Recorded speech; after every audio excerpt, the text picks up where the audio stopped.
Olá, está no ar o Enciclopédia Masculina, o programa que vem discutir com você a respeito do homem moderno. No programa de hoje, o nosso tema será pais solteiros. No Brasil, existem 15 milhões de homens solteiros. Desses 15 milhões, 25% deles são pais que criaram suas filhas ou filhos sem o auxílio ou sem a presença de uma figura materna na família. O dia a dia desses pais pode parecer uma loucura, não é mesmo? Então você confere agora no nosso VT de abertura. Roda aí.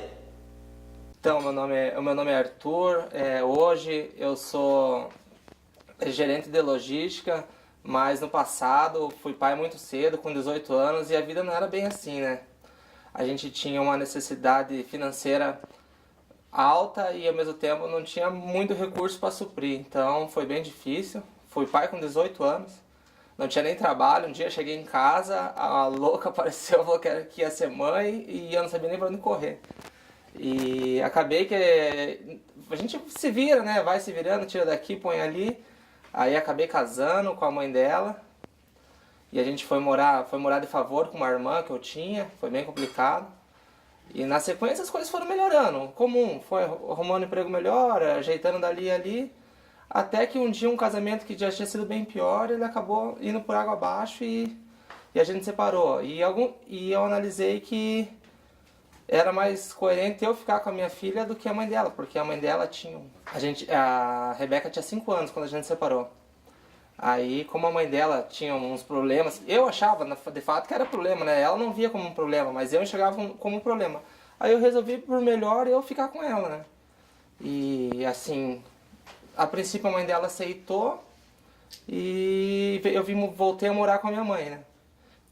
E com 5 anos era complicado o fato de ter principalmente o fato por ser menina, né? Então, para um homem criar uma menina, se não fosse a minha mãe, eu acredito que não teria sido possível. Apesar do meu esforço, a minha mãe foi acho que o fator crucial de eu ter separado e ter tido a coragem de tirar minha filha da mãe dela. Tirar não, né? Ter a responsabilidade da criança. Enfim.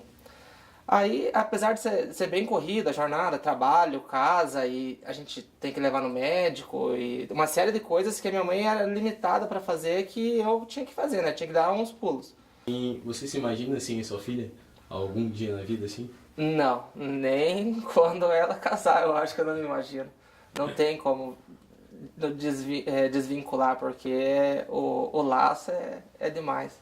Não tem como. Então agora que a gente já conferiu como é um pouquinho o dia a dia desses pais solteiros, eu queria convidar também para conversar com a gente o Roger Hernandes, ele que é pai da Catarina, que tem 3 anos de idade e também é formado em psicologia pela Universidade Tuiuti do Paraná. Roger, tudo bom com você? Tudo bem. Roger, eu queria começar fazendo uma pergunta para você, para saber um pouquinho do seu dia a dia também, né? Você como psicólogo, como que você acha que a sociedade ela enxerga o dia a dia de um pai solteiro? Eu acho que tudo começa com um certo preconceito, acima de tudo, pela maioria dos pais de casais separados serem aqueles que ficam mais ausentes, né? Então esses pais muitas vezes são enxergados como incapazes de cuidar e dar conta da rotina de uma criança, né? Isso é muito também pelo machismo, né? Que o pai que não é esse pai ausente, ele acaba sendo enquadrado também como um pai ausente. Muitas pessoas pensam que, às vezes, ele pode não ser capaz de realmente estar cuidando da sua filha adequadamente. Às vezes você percebe no olhar, você é pai solteiro, mas você dá conta da sua filha a semana inteira, leva para a escola, dá banho, dá comida, né? Cuida da casa. E você falou que a mãe da Catarina também, ela está com a Catarina com certa frequência nos finais de semana, né? Mas a gente sabe que essa não é a realidade de muitos pais quando são solteiros também. O que você acha que um pai ele pode fazer para acabar suprindo a figura materna assim dentro da família? A mãe, a mulher, ela tem sempre um carinho, um afeto diferenciado, uma atenção diferenciada para a criança, um olhar mais atento, né?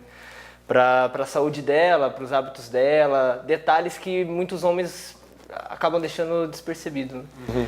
Então, um pai onde ele tem uma presença maior do que a mãe, ele precisa estar atento a esses detalhes, né?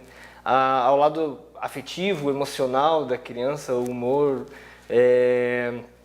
tem que ter um lado mais afetivo, não pode ser apenas a lei, a regra que pune, que tem um pulso mais firme, tem que também saber tratar com carinho, dar atenção, dar afeto, amizade, porque a criança ela necessita disso. Se você apenas reprime, apenas impõe as regras e as leis, que muitas vezes em casais que moram juntos, são pais que moram juntos, o homem é responsável por esse papel, né?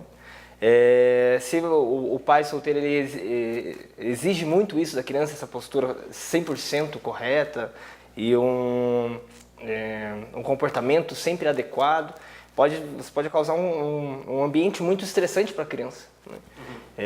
Ela acaba se cobrando demais também, né?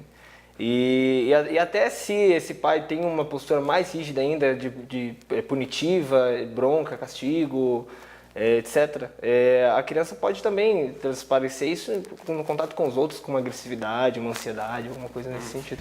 Você acha que a participação dos avós também é muito importante numa figura, numa relação diferente, como é de um pai solteiro, uma mãe solteira, no caso? Fundamental, fundamental. As avós da Catarina me ajudam bastante também, né? Assim como a mãe dela. A minha mãe, acima de tudo, né? Então, acaba tendo aquela jornada dupla também, né? Trabalhar, estudar e cuidar de filho, cuidar de casa, né? Então, muitas vezes em compromissos, no caso a avó paterna, minha mãe, ela assume bastante essa responsabilidade, me ajuda bastante com o tempo mesmo, que é de estar com ela, de cuidar dela. E acaba também suprindo esse outro lado da figura materna também, que às vezes não está tão presente, né? Acaba também ajudando nesse papel. Entendi. Então agora a gente vai ver algumas perguntas do pessoal de casa também que está acompanhando o programa. Lembrando sempre que você pode enviar suas perguntas pelo @Enciclopédia Masculina no Twitter ou pelo nosso Facebook também. Então o @MarcosVinicius6, ele mandou pelo Twitter a pergunta para você, Roger. Quando caiu a ficha que você estava sozinho pela primeira vez, né, que você ia criar a Catarina a maior parte do tempo sozinha, né? Qual que foi o primeiro passo que você achou que você teria que tomar? Assim? Eu tive que readequar as minhas prioridades, né? Meus hábitos de lazer, de momentos de encontros informais com amigos e relacionamentos também, sempre priorizando o que fosse melhor para Catarina, né? Melhorando o meu tempo com ela, dando maior atenção para ela, incluindo ela nos meus momentos também de lazer, para que eu também não me exprimisse muito, né? Mas ao mesmo tempo também, quando eu me percebi, nessa condição de ter que tomar de ser uma figura paterna de referencial para ela, a responsabilidade também que vem, né? Você se cobra muito mais, né, nos seus resultados profissionais e na sua postura como exemplo de figura, de homem, de pessoa para o filho. E o @Wesfer também pergunta para você, acho que mais como um lado de psicólogo, né? Como que a gente falou, como que o pai ele pode suprir mais esse lado de figura materna? Você falou muito da importância emocional nesse caso, né?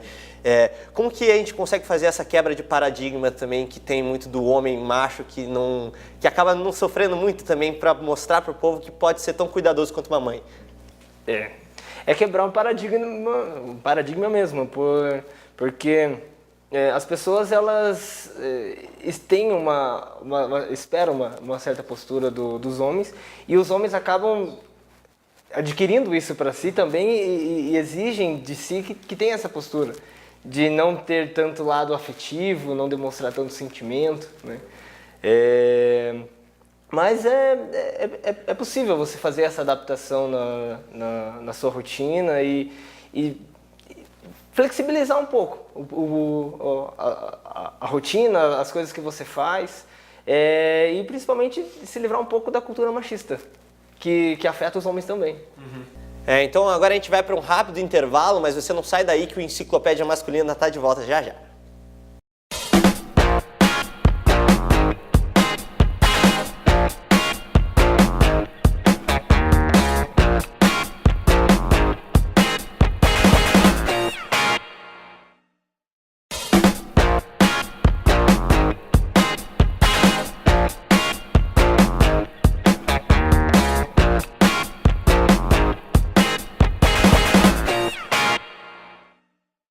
Estamos de volta com Enciclopédia Masculina para voltar a discutir o tema pais solteiros. Eu estou aqui com o nosso convidado Roger Hernandes, ele que é pai da Catarina, que tem 3 anos de idade e também é formado em Psicologia pela Universidade Tuiuti do Paraná.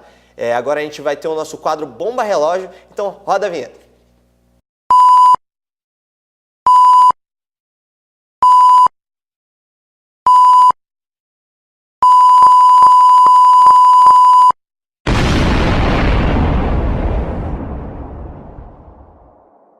Roger, então esse é o nosso quadro Bomba Relógio, né, para explicar para você como é que ele funciona. Eu vou te apresentar alguns temas e você vai ter 2 minutos para falar sobre eles. Lembrando que o tempo acabou teu tempo de resposta também, então você já está preparado para responder isso? Estou preparado. Então beleza, a partir do momento que eu fizer a primeira pergunta, está contando o relógio e aí você vai ter esse tempo para falar.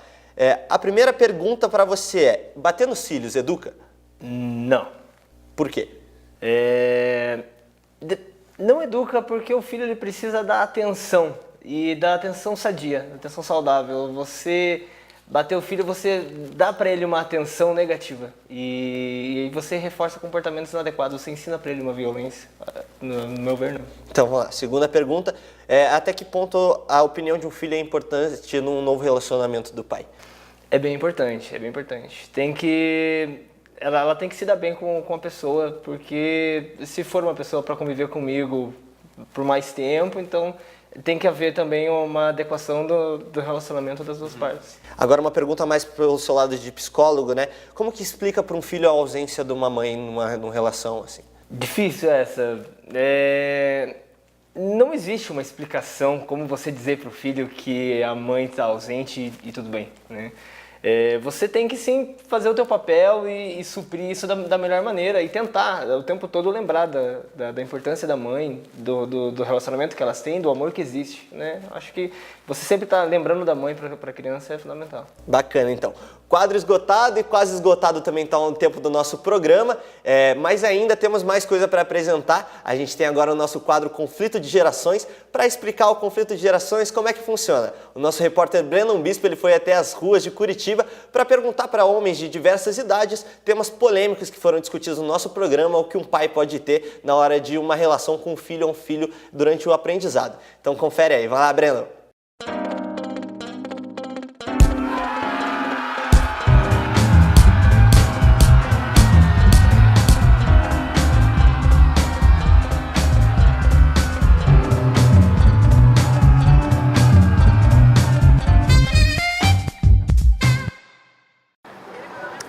Olá, Pedro Paulo, o careca mais bonito da Pontifícia. Hoje eu estou aqui na Rua 15 para saber, existe um conflito entre a geração X e a geração Y? Vem comigo que a gente vai descobrir. No cenário atual, como que você vê o movimento homossexual, assim? Movimento Homossexual. Está sendo abordado, principalmente nas TVs, né? Em novela. Eu acho que tá tendo uma certa evolução, tanto negativa quanto positiva também. Na minha opinião, é o seguinte, cada um tem a sua maneira de viver. Mas tem coisas que eu acho que estão muito, assim, aberto, né? Não tem aquele respeito mais, ele possa meio escancarado, né? E eu acho que não é correto, né? Porque desde os princípios da vida sempre foi homem com mulher e mulher com homem. Né? Até porque o homossexualismo é uma coisa histórica. Se você for analisar a época do Império Romano, o César, por exemplo, foi descrito, o grande imperador romano, descrito como o marido de todas as mulheres e a mulher de todos os jovens. Tem que ser mais reservado, não pode ser tão escancarado. Você vê na rua aí hoje aí, tem coisas que é até meio sem absurdo, né? Entendeu? Sei lá, se eu estou errado. Então, na evolução natural do comportamento humano é aceitável. É difícil porque a minoria sempre tem dificuldade de se aceita e tal. E nós, volto a dizer, por sermos um país altamente conservador, aí eu vou me permitir fazer uma interpretação psiquiátrica, os homossexuais são agredidos porque eles mobilizam a parte feminina que todo ser humano tem. Hoje a gente vê leis que proíbem a palmada na criança, né? Um modo de criação que era muito convencional antigamente. Você acha que isso está errado, está correto? Cada família, cada geração tem um modo de educar, né? Essa lei aí até interfere, né? Porque antigamente as crianças, como eu na época, respeitava mais os meus pais, né? Entendeu? Limite para isso. Eu como pai, por exemplo, né? Eu sou pai. Eu acho que se saber conversar e, por um lado, saber abrir mão para conversar com o filho, ter um contato com o filho, isso já varia. Eu acho que é o pai que apanha, não é? Também é o mesmo fenômeno de atraso cultural. E aí, Pedro Paulo, a gente viu aqui na Rua 15 que o conflito de gerações não ocorre pela idade, e sim pela toda a vivência da pessoa. Vai daí do estúdio, careca safado! E assim vai ficando por aqui o Enciclopédia Masculina. Eu queria agradecer de novo a tua presença, Roger. Obrigado. Muito obrigado por ter disponibilizado esse tempo para conversar com a gente. E lembrando sempre que você pode ir até as nossas redes sociais, no Twitter, no @Enciclopédia Masculina, e na nossa página de Facebook para estar sempre acompanhando os nossos programas. Então, muito obrigado e até a próxima.